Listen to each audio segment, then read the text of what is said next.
आप सभी का स्वागत है दोस्तों चैनल रणभूमि मैथ्स पर। दोस्तों पिछले वीडियो में एसएससी जीडी मैथ्स महामैराथन चल रहा है रणभूमि मैथ्स पर, जिद है वर्दी पाने की बैच। तो दोस्तों पिछले वीडियो में आप सभी ने देखा था कि कैसे इंपॉर्टेंट मैथ्स को किससे इंपॉर्टेंट ट्रिक्स के साथ हम लोग सॉल्व करेंगे। तो आज उसी का ये पार्ट 2 है दोस्तों। तो देखिए जैसा कि स्क्रीन पर आप क्वेश्चन देख रहे हैं दोस्तों, इसे जरा ध्यान से देखिएगा। कहा गया यदि किसी वस्तु के अंकित मूल्य पर 10% का भट्टा दिया जाए तो व्यापारी को 20% का लाभ होता है। यदि वह 20% का भट्टा दे तो लाभ क्या होगा।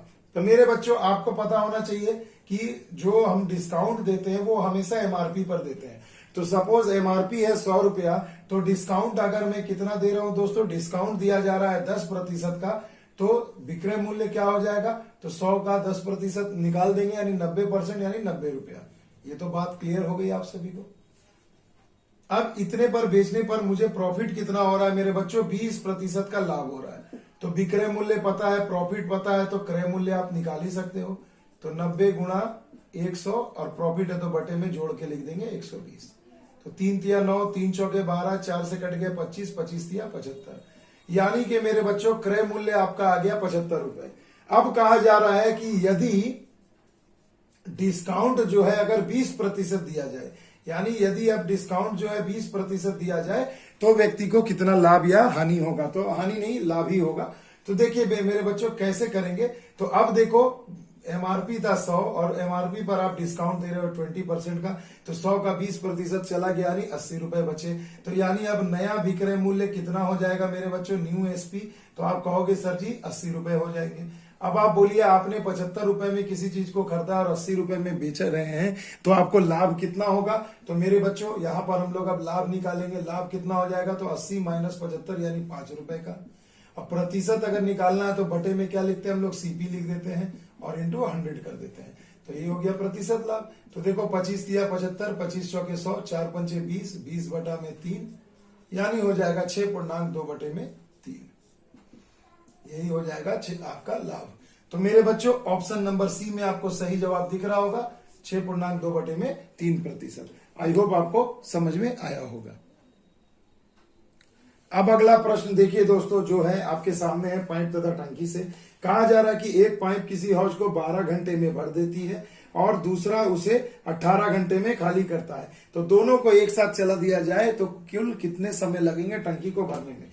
तो मान लीजिए एक नल है जो 12 घंटे में भर रहा है और दूसरा नल है जो 18 घंटे में खाली कर रहा है। मैं माइनस का साइन दे देता हूं, इससे आपको ये पता चलेगा कि ये खाली कर रहा है और ये भर रहा है। तो हम लोग ट्रिक क्या जानते हैं, एफिशिएंसी मेथड जो मैंने डिटेल में सिखाया है, आप मेरे प्लेलिस्ट में जा करके टाइम एंड वर्क पर फुल वीडियो को इस मेथड को सीख सकते हैं जो इस चैनल पर नए हैं। तो देखिए एक ऐसा डिजिट लेंगे जो दोनों को काट दे, तो हम ले लेते हैं 72। तो इफिशिएंसी निकाल देते हैं भैया, 12 छके 72 और ये 18 चौके 72। अब मेरे दोस्तों जब इन दोनों को हम साथ में खोलेंगे तो भैया क्या करेंगे, इनके काम को प्लस करेंगे। मगर गौर करने वाली बात यह है कि जो पाइप 2 है वो दूसरा जो पाइप है वो खाली कर रहा है, यानी वो क्या होगा, माइनस में काम करेगा। तो देखो 6 माइनस 4 यानी दोनों 1 घंटे में कुल कितना काम करेंगे, 2 काम करेंगे। तो काम करना है टोटल 72, तो कुल कितना समय लगेगा, तो 2 से हम इसको डिवाइड कर देंगे तो आ जाएगा 36 घंटा। आ गई बात समझ में। तो देखिए ऑप्शन नंबर बी आपका बिल्कुल सही जवाब हो जाएगा, 36 घंटे लगेंगे अगर हम दोनों नल को एक साथ चला देते हैं। आ गई बात समझ में। आइए बच्चों चलते हैं अगले प्रश्न की ओर। अब देखिए दोस्तों अगला जो प्रश्न है वो है रेलगाड़ी से संबंधित। कहा जा रहा है 150 मीटर लंबी रेलगाड़ी विपरीत दिशा से आती हुई 100 मीटर लंबी रेलगाड़ी को 10 सेकंड में पार करती है। तो ये देखो भैया, ये एक रेलगाड़ी जा रही है, ये 150 मीटर लंबी है, ठीक है, और इधर से एक दूसरी रेलगाड़ी आ रही है जो 100 मीटर लंबी है। अब ये दोनों रेलगाड़ियां एक दूसरे को 10 सेकंड में टोटल समय दे दिया, 10 सेकंड में पार कर रही है।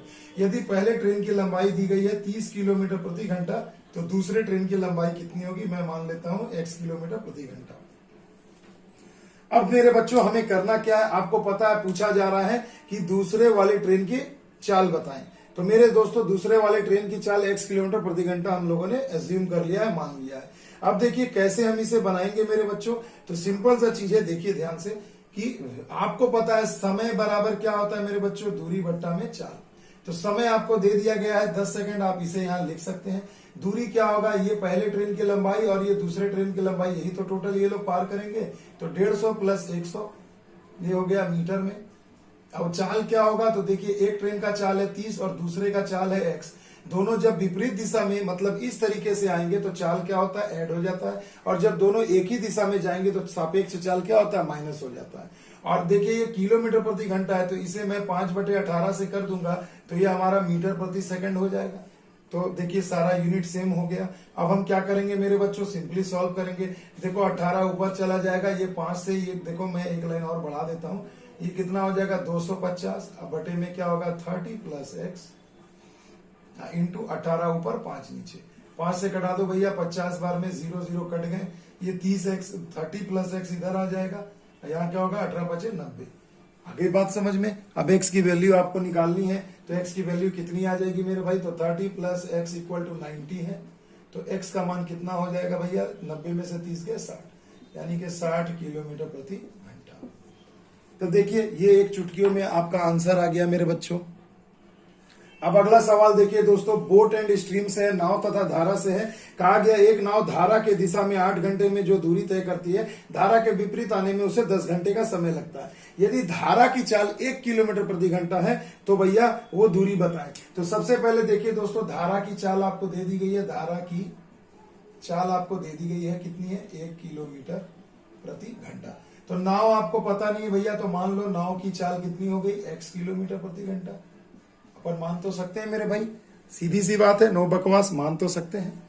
उसके बाद देखिए, अब आप ये याद रखिए कि दूरी चाहे आप धारा की दिशा में जाएं और या वही दूरी आप तय करें विपरीत दिशा में, दोनों केस में दूरी चेंज नहीं होगी मेरे बच्चों, है ना। यहां से अगर मान लो आप दिल्ली जाते हो नाव से और दिल्ली से यहां आते हो नाव से, तो भैया दूरी तो सेम ही ना रहेगी, तो यानी डिस्टेंस हम उसको सेम कर सकते हैं। तो दूरी का फॉर्मूला क्या होता है मेरे दोस्तों, चाल गुना समय, ये भी हो जाएगा चाल गुना समय। अब धारा के दिशा में जब जाएंगे तो नाव की चाल x है और धारा उसे सपोर्ट करेगी, तो +1 और इंटू समय कितना लग रहा 8 घंटे। उसी प्रकार जब धारा के विपरीत हम जाएंगे तो x -1 हो जाएगा, धारा की चाल उसमें से घट जाएगी, क्योंकि विपरीत जा रहे तो वो आपको क्या करेगी, जाने से रोकेगी, तो इसलिए माइनस कर देते हैं। और समय लग रहा 10, बस सिंपली सॉल्व कर दीजिए तो हो जाएगा 8x + 8 बराबर में 10x - 10। 10 और 8 18 हो गए, इधर हो गए 2x, 2 से कट गए 9 बार में, यानी x का मान आ गया 9 किलोमीटर प्रति घंटा। अब आपसे पूछा जा रहा है दूरी क्या होगी, तो मेरे भाई यही तो है दूरी और यही तो है दूरी, दोनों में से जिस इक्वेशन में आप x का मान बिठा दीजिए आपको दूरी निकल जाएगी। तो चलिए मैं इस वाले इक्वेशन में बिठा देता हूं, तो x का मान हो गया 9 + 1 इंटू में 8 दिया है तो 9 × 8 = 72, 9 और 1 10 और 8 80, 10 × 8 80 किलोमीटर। तो देखिए आपको दूरी मिल गई 80 किलोमीटर। आई होप आपको समझ में आया होगा मेरे बच्चों, बहुत ही आसानी से बहुत आराम से बता रहा हूं। तो ऑप्शन नंबर सी इस प्रश्न का सही जवाब हो जाएगा। अगला प्रश्न देखिए दोस्तों, आयतन से रिलेटेड है, बहुत इंपॉर्टेंट क्वेश्चन है और मैक्सिमम बच्चे इसमें गलती करते हैं। मैं आपको वो जगह भी बताऊंगा कहां आप इसमें गलती करेंगे। देखिए दोस्तों, एक नदी जो 3 मीटर गहरी है, 40 मीटर चौड़ी है और 2 किलोमीटर प्रति घंटे की चाल से बह रही है, तो उसका जब पानी सागर में जाएगा 1 मिनट में कितना लीटर गिरेगा। तो मेरे बच्चों सीधी सी बात है, इसमें हम निकालते हैं आयतन, और आपको पता है नदी बेलन पकड़ते हैं तो क्या हो जाता है आयतन, लंबाई गुने चौड़ाई गुने ऊंचाई, बेलन नहीं लंबाई गुने चौड़ाई गुने ऊंचाई पकड़ते हैं। तो देखो लंबाई गुने चौड़ाई गुने ऊंचाई, जब हम ये फॉर्मूला लगाएंगे आयतन का, तो लंबाई कितना है, तो देखिए 2 किलोमीटर है प्रति घंटा, तो 1 घंटे में 2 किलोमीटर गई, चौड़ाई हो गया 40 मीटर और गहराई हो गया 3 मीटर। अब देखो किलोमीटर को मीटर में बदलोगे तो 1000 से गुणा कर दोगे भैया, बाकी सभी मीटर में हो गए, तो ये हो जाएगा आयतन घन मीटर में। 4 दूनी 8 और 8 तिया 24, यानी 24 2,40,000 घन मीटर। तो देखो ये आ गया आयतन। ये कितने देर में हुआ, 1 घंटे में हुआ इतना जल। अब आपसे पूछा जा रहा है 1 मिनट में, तो 1 मिनट में जब आपको जल निकालना है तो ये 1 घंटा का है, तो इसमें आप 60 से डिवाइड कर दोगे तो इतना घन मीटर आ जाएगा। 0 0 6 चौके 24, यानी कि मेरे बच्चों 4000 घन मीटर जल 1 मिनट में नदी से सागर में जाकर गिरेगा। मगर देखो बच्चों ऑप्शन में 4000 है, ऑप्शन नंबर डी। मैक्सिमम बच्चे फटाक से यहां गलती कर बैठते हैं, जो आपको नहीं करना है। क्वेश्चन को ध्यान से पढ़ो, कहा गया तदनुसार उसका पानी सागर में 1 मिनट में कितने लीटर गिरेगा मेरे बच्चों, कितने लीटर गिरेगा। तो कितना लीटर गिरेगा, तो आपको ये पता होना चाहिए कि 1 घन मीटर बराबर होता है माय डियर स्टूडेंट्स 1000 लीटर। ये आपको पता होना चाहिए कि 1 घन मीटर बराबर होता है 1000 लीटर। यहाँ कितना घन मीटर है 4000, तो 4000 में अगर आप 1000 से गुणा करोगे तभी तो आपको मिलेगा ये टोटल लीटर। तो यानी देखो ये 4, 1, 2, 3, 4, 5, 6 इतना लीटर जल आपका सही जवाब होगा। यानी कि मेरे बच्चों देखो ऑप्शन नंबर बी में आपको 3 और 3 6 जीरो मिल रहे हैं, तो option number B is the right answer. यही वो जगह है जहां पर बच्चे गलती करते हैं। आई होप आपको ये समझ में आया होगा। अब देखिए दोस्तों अगला सवाल मिक्सचर से है, एलिगेशन से है। देखिए किसी मिश्रण में शराब और पानी का अनुपात है 3:2। तो चलिए मैं लिख देता हूं, मान लो शराब अनुपात पानी है, कितना है 3:2। और एक दूसरा मिश्रण है उसमें भी आपका शराब और पानी का अनुपात दे दिया है कितना 4:5 दे दिया है दोस्तों। अब कहा जा रहा है कि बाद वाले मिश्रण की कितनी इकाई मिलाई जाए पहले वाले मिश्रण के 3 लीटर मात्रा में, ताकि मिश्रण में शराब और पानी आधा आधा हो जाए यानी बराबर बराबर हो जाए। तो इसे आप कैसे करोगे? तो चलिए तरीका वही है भैया, सिंपल जो मैंने बेसिक वीडियो में बनाया है, प्लेलिस्ट में जाकर देख लेना भाई जो नए हैं या जिनको नहीं आता है। देखिए भैया क्या करेंगे, हम शराब पकड़ लेते हैं, ये 3 हो गया, अब बटे में 3 और 2 अनुपाती योग 5। इसमें से शराब निकालो 4 है, बटे में 4 और 5 9। अब देखो जब मिश्रण हम बनाएंगे तो क्या बोल रहा है बराबर बराबर हो जाए, यानी हाफ हाफ हो जाए, 50-50 हो जाए। 50-50 मतलब 1/2 हो जाए। अब हम इस एलिगेशन विधि से हम इसे सॉल्व करेंगे मेरे बच्चों, तो कितना आ जाएगा जरा घटाइए। तो देखो 1/2 में से अगर आप 4/9 यहां घटाएंगे, अनुपात यहाँ क्या होगा 3/5 में से 1/2 घटाएंगे, तो 9 एकम 9 4 दूनी 8 यानी 1/18 हो गया। और यहाँ हो जाएगा 2 तिया 6 और ये 5 यानी 1/10। तो अब गुणा कर दो भैया किसी भी एक ऐसे डिजिट से जो दोनों काट पाए, तो 90 से गुणा कर देते हैं। 18 5 90 और ये 10 9 90 यानी अनुपात आ गया 5:9 का। अब मेरे बच्चों अब आप सोचिए अगर मैं इसे संख्या में बदलूं तो क्या कर सकता हूं, मैं इसे लिख सकता हूं 5x और इसे लिख सकता हूं 9x। यानी पहले वाले शराब पानी के मिश्रण का 5x और दूसरे वाले का 9x लेने से बराबर बराबर हो जाएगा। अब देखिए एक इसी क्वेश्चन में एक लाइन है, आपको दिया गया कि पहले वाले मिश्रण का 3 लीटर, यानी ये 5x जो पहले वाले मिश्रण का है वो बराबर कितना है 3 लीटर के, तो x की वैल्यू कितनी हो गई 3/5 हो गई।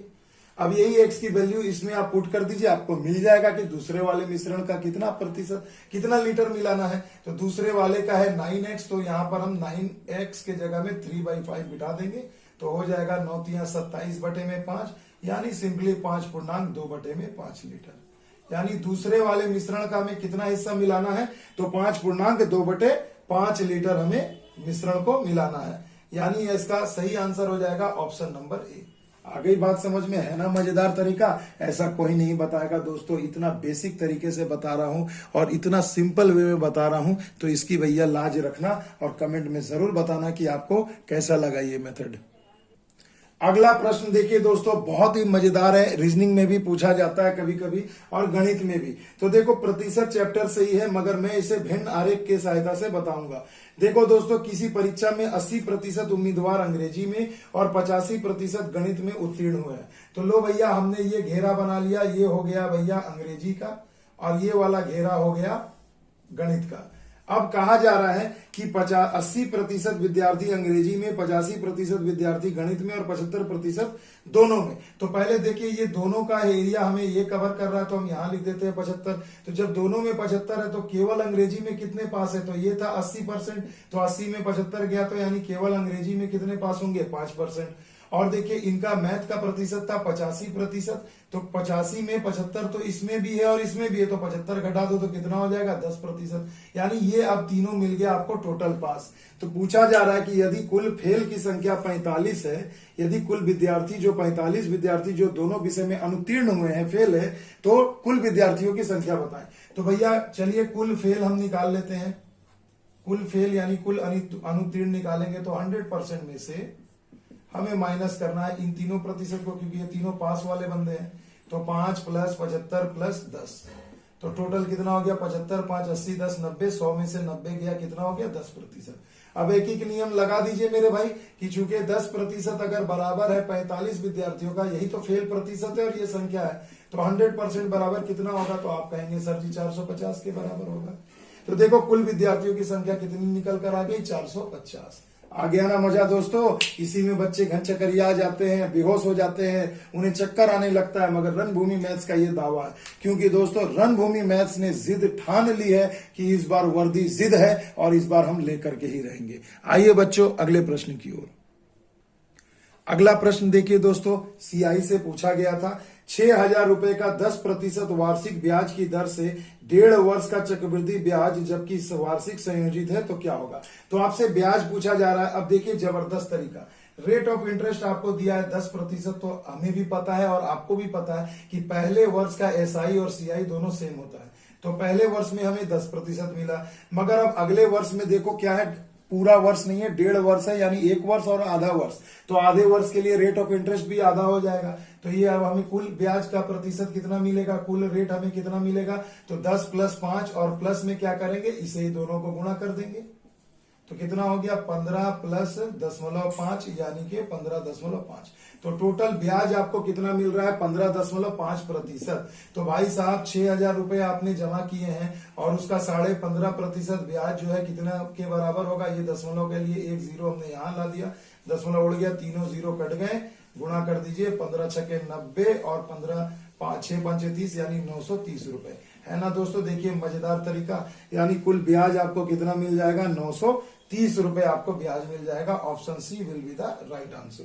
तो देखिए चक्रवृद्धि ब्याज, ना कोई P × 1 + R/100 कुछ भी नहीं लगाया, बस सिंपल इस टेक्निक से आप ब्याज निकाल लो और वही ब्याज मूलधन का कितना प्रतिशत है निकाल लीजिए, चुटकियों में सॉल्व हो जाएगा भाई। अब देखिए दोस्तों आज के इस वीडियो का one of the most important question, जो सबसे इंपॉर्टेंट मुझे लगता है कि एसआई से भैया हर एग्जाम में यही पूछा जाता है, इसे आइए मैं सॉल्व करके दिखाता हूं। ध्यान रखिएगा इस क्वेश्चन को, बहुत इंपॉर्टेंट है। कहा गया है कि यदि कोई धनराशि ब्याज की किसी दर से 8 वर्ष में 2900 रुपए हो गई, यानी कोई धनराशि है 8 वर्ष में कितना हो गया? 2900 रुपए, यह मिश्र धन होगा, और 10 वर्ष में यही धनराशि 3000 रुपए हो जा रही है। कितना हो रही है? 3000 रुपए हो जा रही है। तो पूछा जा रहा है कि ब्याज की वार्षिक दर बताएं।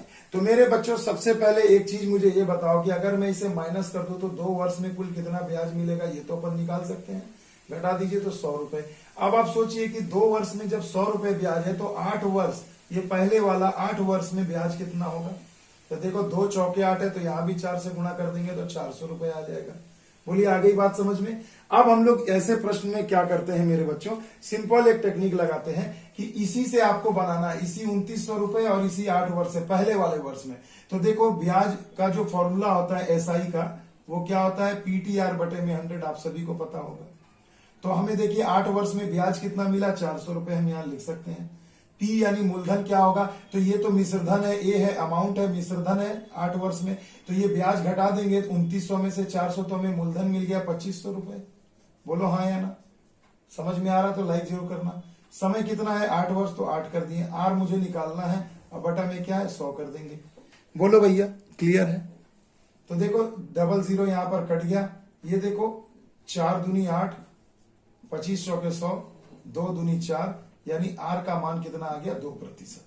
तो देखो भाई साहब रट लो, ये सवाल आएगा, कुछ नहीं करना, अंतर निकालो और ये पहले वाले वर्ष के बराबर ब्याज निकालो, या मिश्रधन से घटा दो, मूलधन मिल गया, और एसआई बराबर PTR/100 का फॉर्मूला लगा दो।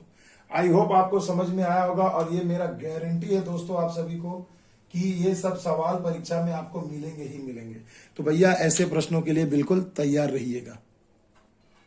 अगला सवाल देखिए दोस्तों, प्रतिशत से ही है, कंसेक्यूटिव डिस्काउंट का क्रमवार बट्टों पर आधारित है। देखिए दिया गया है कि 10%, 20% और 30%, तीन बट्टों के समतुल्य एक बट्टा बताएं। तो मेरे बच्चों सबसे पहले 3 बट्टों का फॉर्मूला मैंने बताया था, 100 - 100 लिख दो, इंटू अगर 100 पे 10% का डिस्काउंट दे रहे हो तो कितने में दे रहे हो? 90, तो 90/100 कर दो। अगर 20% का डिस्काउंट दे रहे हो तो कितना दे रहे हो? 80/100 दे रहे हो। और अगर जब 30 में दे रहे हो तो कितना दे रहे हो? 70/100 दे रहे हो। ये तो आपको समझ में आता ही है। अब देखिए 0 सब हम उड़ा देते हैं फटाफट। ये हो गया 100 माइनस 9 × 72, 72 × 504, अब बटे में 10, तो 100 माइनस कितना हो जाएगा भाई साहब 50.4 यानी 49.6। तो 10, 20 और 30 के जगह कितना हो जाएगा एग्जैक्ट क्रमवार बट्टा का समतुल्य बट्टा, तो 49.6%, यानी ऑप्शन नंबर बी आपका सही जवाब हो जाएगा। तो देखिए मेरे बच्चों, ऐसे क्वेश्चन को जिया जाता है, ऐसे क्वेश्चन को सॉल्व किया जाता है। आई होप आप सभी को समझ में आया होगा। अब देखिए दोस्तों, आज के वीडियो का आखिरी प्रश्न, क्योंकि जितने इंपॉर्टेंट क्वेश्चन थे मैंने बताया है, और जो बेसिक लसो मसो वाले हैं जो आपसे बन सकते हैं वो मैंने नहीं बताया है। तो देखिए दोस्तों, ये क्वेश्चन को जरा ध्यान से देखिए। कहा गया एक्स और वाई ने क्रमशः 35,000 और 50,000 रुपए निवेश किए। तो भाई साहब एक्स ने कितने रुपए निवेश किए 35,000 रुपए, और वाई ने कितना निवेश किया भाई साहब 50,000 रुपए। निवेश करते हैं मतलब इन्वेस्ट करते हैं बिजनेस में, साझेदारी से प्रश्न है।